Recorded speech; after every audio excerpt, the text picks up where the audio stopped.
Hello పిల్లలు, podcast నచ్చితే subscribe చేయండి. లాస్ట్ పాడ్కాస్ట్లో హనుమంతుడు సీత ముందర నిల్చొని సీతకు నన్ను రాముడు పంపించాడు, నేను రాముడు పంపిస్తే ఇక్కడికి వచ్చానంటే నేను ఎలా నమ్మాలి అని అన్నది కదా సీత.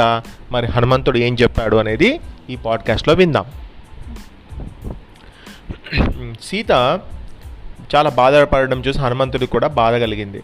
అతను ఆమె దగ్గరికి వెళ్ళి ఇలా మాట్లాడుతున్నాడు. సీతాదేవి, నేను రాముడు దూతగా నేను నీ వద్దకు వచ్చాను. రాముడు తన క్షేమం నీకు చెప్పి నీ క్షేమం తెలుసుకురమ్మన్నాడు. లక్ష్మణుడు నీకు సాష్టాంగ నమస్కారం చేశాడు అని చెప్పాడు. అంటే రాముడు లక్ష్మణుడు నీ గురించి ఆలోచిస్తున్నారు, నిన్ను కలిసిన తర్వాత నీ గురించే వాళ్ళు ఆలోచిస్తున్నారు అన్న విషయం చెప్పమని అన్నారు అని హనుమంతుడు చెప్పాడు.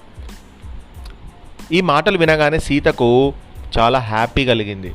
మనిషి బ్రతికి ఉండాలే కానీ 100 ఏళ్ళకైనా ఆనందం కలగకపోదంటారు. అది నా విషయంలో నిజమైంది అన్నది ఆమె. అంటే ఆమె చనిపోవాలనుకుంది కదా, కానీ హనుమంతుడు ఈ మాట చెప్పగానే నేను రాముడు ఖచ్చితంగా వస్తాడు అనే ఆలోచన ఆమెకు వచ్చేసింది అన్నట్టు. సీతకు తనపై నమ్మకం కుదిరిందనుకొని హనుమంతుడు ఆమెను సమీపించాడు, దగ్గరికి వచ్చిండు. సీత బిలీవ్ చేస్తుంది, హనుమంతుడిని బిలీవ్ చేస్తుంది. ఈయన నిజంగానే రాముడు పంపించినటువంటి మనిషి అని సీత అనుకున్నది అనే విషయాన్ని హనుమంతుడు తెలుసుకున్నాడు. అయితే అక్కడికి వచ్చిన తర్వాత నమస్కారం చేసి హనుమంతుడితో, నీవు నిజంగా రావణుడివే, లేదు నేను ఇంకా నిన్ను నమ్మను. ఇప్పుడు ఈ కోతి రూపంలో నువ్వు వచ్చావు, ఆనాడు నువ్వు సన్యాసి రూపంలో వచ్చావు. నేను అసలే చాలా బాధతో ఉన్నాను, నన్ను ఇంకా నువ్వు బాధ పెట్టకు, ఇది నీకు మంచిది కాదు. ఒకవేళ నీవు నిజంగా రామదూతవే అయితే రాముడి గురించి చెప్పు అని అన్నది. రామలక్ష్మణుల గుర్తులు చెప్పు, అంటే రాముడు లక్ష్మణుడిని చూసావన్నావు కదా, వాళ్ళు ఎలా ఉంటారు చెప్పు అని అన్నది. నీకు రామలక్ష్మణులు ఎలా తెలుసు నీకు? అయినా కూడా మనుషులకు కోతులకు ఎలా స్నేహం కుదిరింది అని అడిగింది.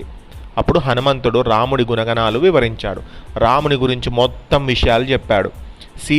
సీతని ఎలా ఎత్తుకొని వెళ్ళాడు రావణాసురుడు, తర్వాత రామలక్ష్మణులు ఋష్యమూక పర్వత ప్రాంతానికి ఎలా వచ్చారు, లంకకు వచ్చిన తాక జరిగినదంతా పూసగుచ్చినట్టు సీతకు చెప్పాడు.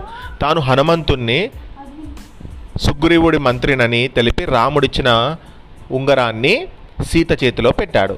సీతకు హనుమంతుడి యందు నమ్మకం కుదిరింది.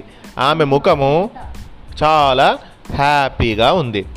ఆమె ఆంజనేయుని పొగుడుతూ, అతను మామూలు కోతి కాదని, ఎంతో శక్తి సామర్థ్యాలు ఉండబట్టే సముద్రం దాటి రాగలిగాడని, రావణుడు కూడా అతన్ని ఏమీ చేయలేడని అన్నది. అప్పటికప్పుడే ఆమె రాముడు వచ్చి తనను రక్షిస్తాడని, అయోధ్య నుంచి భరతుడు కూడా వానరసేనకు తోడుగా ఒక సేనను పంపిస్తాడని, ఇక్కడికి రామలక్ష్మణులు అందరూ ఇక్కడికి వచ్చి రావణునికి బుద్ధి చెప్తారని, యుద్ధంలో అతన్ని చంపేస్తారని కలలుగన్నది.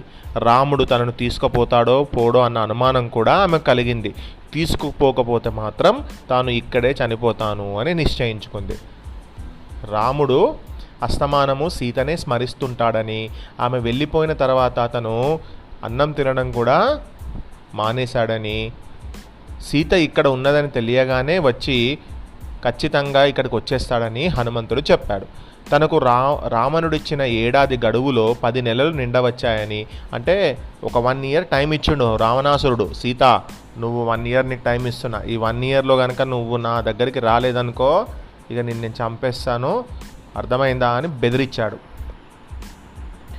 అయితే ఇంకొక 2 మంత్సే టైం ఉంది కాబట్టి రాముణ్ణి ఇక రమ్మని చెప్పి హనుమంతుడితో అన్నది. ఆమె హనుమంతుడితో ఇంకొక ముఖ్య విషయం కూడా చెప్పింది. లంకలో సీతకు హెల్ప్ చేసిన వాళ్ళు కూడా ఉన్నారు. వారిలో విభీషణుడు, అతను రావణాసురుడి తమ్ముడు, అతని భార్య, అతని పెద్ద కూతురు అందరూ కూడా తనకు హెల్ప్ చేశారు అని చెప్పింది. హనుమంతుడు సీతతో, అమ్మా, నీవు ఇంకా ఒక్క క్షణం కూడా బాధపడాల్సిన అవసరం లేదు, నా వీపు పైన ఎక్కు, నువ్వు ఒక్క క్షణంలో నేను సముద్రాన్ని దాటేస్తాను అన్నాడు. హనుమంతుడు చిన్న సైజులో ఉండేసరికి సీతకు అతని మాటలు నమ్మబుద్ధి కాలేదు. నీవేమిటి ఇంత చిన్నగా ఉన్నావు, నువ్వు నన్ను నీ వైపు పైన ఎక్కించుకొని సముద్రం ఎలా దాటగలవు హనుమా అని అన్నది. ఈ మాటకు హనుమంతుడికి అవమానమైంది. ఇదేంటి సీతాదేవి నన్ను ఇలా అంటుంది ఏంటి, నా పరువు మొత్తం తీసింది ఏంటి అనుకొని ఒక్కసారి ఆయన బాడీని పెద్దగా పెంచాడు.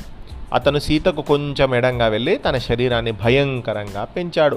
అతని శరీరము మండుతున్నట్టు కాంతివంతంగా కనబడింది. సీతాదేవి, నిన్నే కాదు ఈ లంకనంతా నేను ఒక్కటేసారి ఇక్కడి నుంచి నా చేతితో తీసుకొని వెళ్ళగలను తెలుసా అన్నాడు. అందుచేత భయపడక నా వెంబడి వచ్చేయి అన్నాడు అతను. కానీ సీత నేను రాను అని చెప్పింది. ఎందుకు అంటే తనను వీపు పైన ఎక్కించుకొని సముద్రం మీదుగా బయలుదేరగానే రాక్షసులందరూ కూడా హనుమంతుడి మీదకి యుద్ధం చేయడానికి వస్తారు. అప్పుడు హనుమంతుడికి ఇది గాయాలవుతాయి, తర్వాత సీతకు కూడా గాయాలవుతాయి. ఇద్దరిలో ఎవరికైనా ప్రాణం కూడా పోయే అవకాశం ఉంది. అండ్ ఇంకో విషయం ఏంటి, సీతని ఎక్కడి నుంచి తీసుకొని వెళ్తే రాముడు చాతగాని వాడు, రాముడు తను రాలేక ఎవరినో పంపించి సీతను ఇక్కడి నుంచి తీసుకొని వెళ్ళిపోయిండు అని చెప్పి నా హస్బెండ్కి బ్యాడ్ నేమ్ వస్తుంది కాబట్టి నేను రాను అని చెప్పింది సీత. అప్పుడు హనుమంతుడు, సరే సీత మా అమ్మ, నువ్వు చెప్పిన విధంగా ఖచ్చితంగా నిన్ను రాముడే వచ్చి నిన్ను ఇక్కడి నుంచి తీసుకొని వెళ్తాడు. కానీ నేను ఇప్పుడు ఇక్కడ ఈ లంకాపురికి నేను ఖచ్చితంగా ఒక గుణపాఠం చెప్పాలనుకుంటున్నాను. నా బలం ఏంటో, మా వానరుల బలం ఏంటో, వాళ్ళ బలం ఏంటో నేను తెలుసుకోవాలనుకుంటున్నాను. కాబట్టి అంటే ఏంటి హనుమ, ఏం చేద్దాం అనుకుంటున్నావు నువ్వు అని అడుగుతుంది సీత. నేను చెప్పనమ్మా, మీరే చూడండి నేనేం చేస్తాను అని అంటాడు హనుమ. మరి హనుమ ఏం చేసిండు, హనుమ ఏం చేసిండు సీతాదేవి తో మాట్లాడిన తర్వాత అనే విషయాన్ని నెక్స్ట్ పాడ్కాస్ట్లో విందాం. చెప్పవా ప్లీజ్.